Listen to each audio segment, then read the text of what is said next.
ce n'est pas tous les jours qu'un conseiller de gouvernement pour les finances a une bonne nouvelle à annoncer.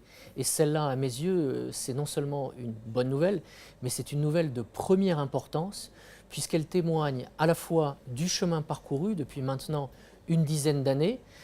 C'était en 2009 et à l'époque, le prince souverain avait donné une feuille de route à son gouvernement pour sortir des listes discriminatoires de l'OCDE et mettre en œuvre un certain nombre de mesures qui attesteraient de la volonté de la principauté de se conformer aux meilleurs standards internationaux.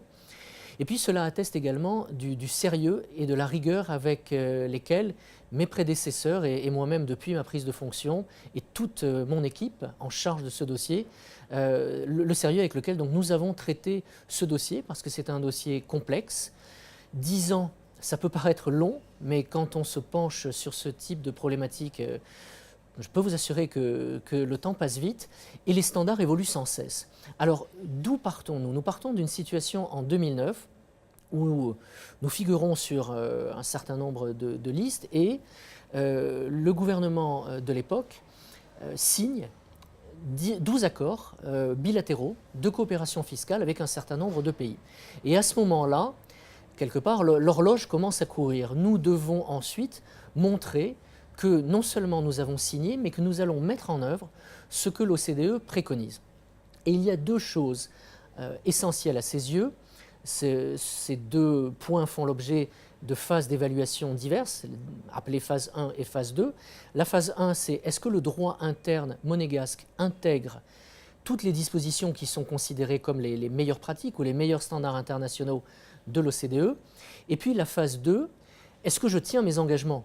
Parce que j'ai signé, mon droit interne est conforme, mais pour autant, est-ce que, alors que je me suis engagé de communiquer, d'échanger des informations avec un certain nombre de pays, est-ce que je le fais, là encore, selon les standards de l'OCDE, avec des délais qui sont acceptables? Voilà, toute une série de procédures qui justifient des mois de travail, des années d'évaluation. Alors sur la phase 1, l'évaluation remontait à 2010-2011. Sur la phase 2, nous avons été jugés conformes pour l'essentiel à partir des années 2013-2014. Alors là encore, le système de notation de l'OCDE est un système qui va de 1 à 4. 1, vous êtes conforme. 2, c'est ce que nous étions jusqu'à cette dernière évaluation, conforme pour l'essentiel. C'est déjà une très bonne note, tout le monde ne l'a pas. Et puis ensuite, vous êtes partiellement conforme ou pas conforme du tout.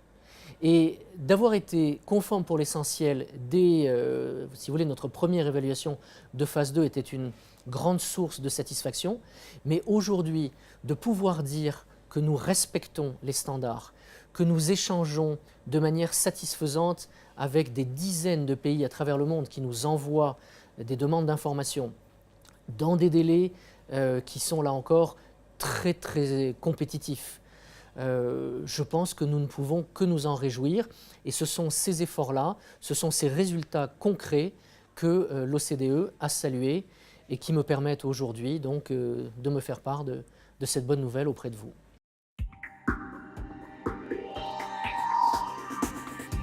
La principauté de Monaco avait engagé depuis 2012 des discussions et des négociations avec l'Union européenne pour que nous puissions signer un et un seul accord avec les 28 États membres en tant qu'État tiers, au même titre d'ailleurs que 4 autres États, la Suisse, le Liechtenstein, Andorre et Saint-Marin, qui, avec nous, au début des années 2000, avaient signé un premier protocole d'accord avec l'Union européenne, qu'on appelait couramment la directive sur la fiscalité de l'épargne, qui mettait en œuvre un certain nombre de mesures, et notamment des mesures transitoires, à laquelle l'Union européenne souhaitait mettre fin, et qu'il y ait une espèce de communauté de vues et d'alignement entre les standards de l'OCDE, les textes et les conventions signés par les États membres de l'OCDE et des États tiers comme nous, et puis la même chose avec l'Union européenne.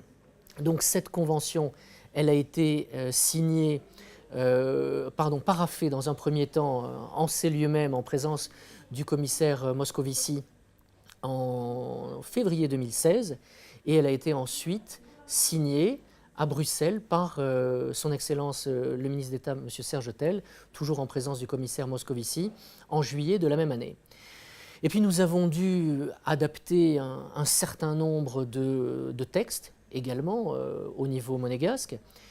Et puis nous nous sommes lancés dans une deuxième aventure, si j'ose dire, qui est celle, alors j'utiliserai l'acronyme anglais, du BEPS. Ça n'a rien à voir avec l'examen du brevet de notre jeunesse. C'est en anglais Base Erosion and Profit Shifting.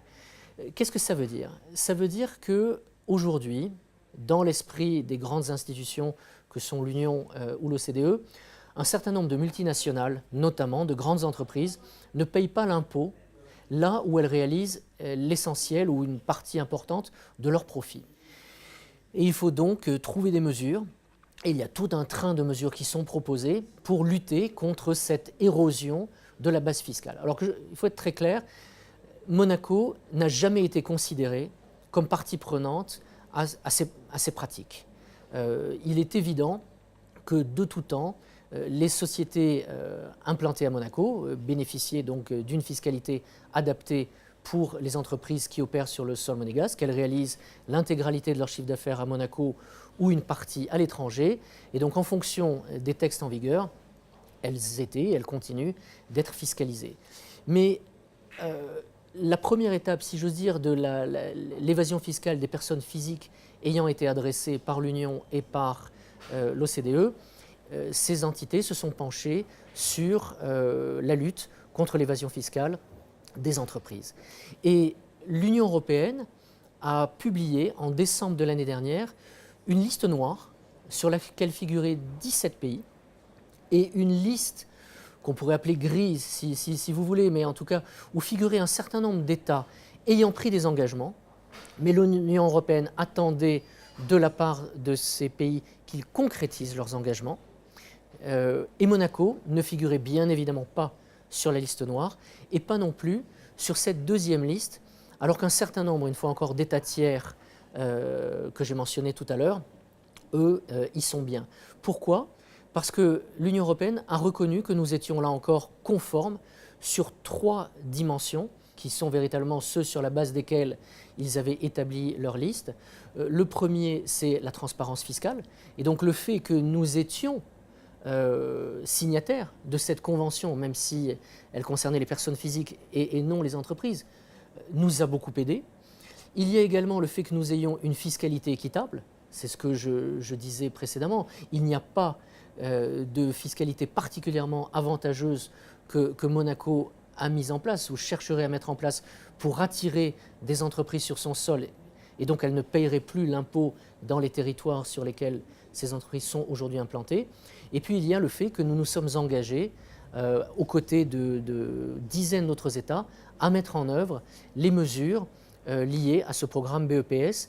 Alors il y en a 16 aujourd'hui et toutes ne doivent pas être mises en œuvre ni de manière obligatoire ni de manière immédiate. Mais il y a, si vous voulez, un train de mesures minimum que l'Union européenne vous demande d'appliquer et pour qu'elle puisse considérer que vous êtes conforme à ce qu'elle désire mettre en œuvre.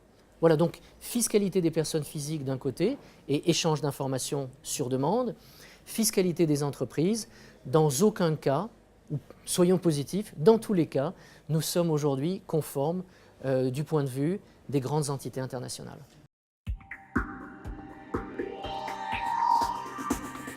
C'est un nouveau défi parce qu'il y a la confidentialité des informations à préserver.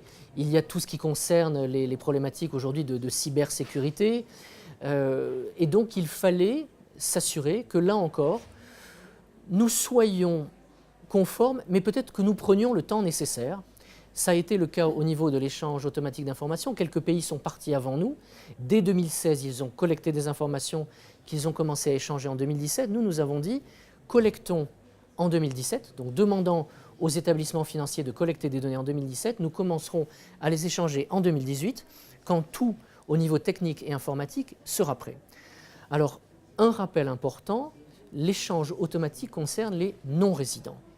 Il est donc important et intéressant pour de plus en plus de personnes qui ne souhaiteraient pas faire l'objet de ces échanges de devenir résidents monégasques. Autre point important, les informations que nous allons recevoir puisque nous allons recevoir des informations de personnes résidentes à Monaco, mais détenant des avoirs à l'étranger. Ces informations, nous ne les utiliserons quasiment jamais, uniquement dans des cas liés à de possibles infractions en matière d'impôt sur les sociétés. Mais nous ne souhaitons pas instaurer d'impôt sur les personnes physiques à Monaco. Nous n'allons pas taxer ces sommes que les personnes détiennent à l'étranger. Tout ce que je peux dire aujourd'hui, c'est que le système bancaire et financier monégasque est extrêmement compétitif et que les personnes qui ont choisi la principauté pour y résider peuvent déjà aujourd'hui, mais pourront encore plus à l'avenir, sans aucun doute, y rapatrier une partie de leurs avoirs et les faire gérer depuis Monaco. Et ce, d'autant plus que l'AMSN, donc l'Agence monégasque de sécurité numérique, a validé, a homologué le dispositif que nous avons mis en œuvre pour transférer ces informations aux pays tiers, aux entités fiscales qui sont nos homologues dans les pays tiers, puisque les banques transfèrent en interne, et ensuite c'est la direction des services fiscaux qui transférera à ses homologues à l'étranger, avec des plateformes sécurisées, des données qui seront cryptées, mais il était important qu'un tiers, en l'occurrence la MSN, valide le processus de sécurisation. Et puis la plateforme sur laquelle les banques aujourd'hui peuvent, si je veux dire, déposer les éléments qu'ils ont collectés tout au long de l'année 2017, elle est opérationnelle seulement depuis le 19 février. Les banques ont jusqu'au 30 juin et nous aurons ensuite 3 mois supplémentaires pour commencer, en effet, dans cette nouvelle aventure, mais qui est une aventure, vous l'avez bien compris, qui est complètement encadrée de par les textes internationaux et de par les mesures que nous avons prises en principauté. Nous allons donc commencer à envoyer ces informations et bien évidemment à en recevoir nous-mêmes en retour. Et comme ça, quelque part, je ne dis pas que la boucle est bouclée, mais j'ai résumé 10 ans d'histoire.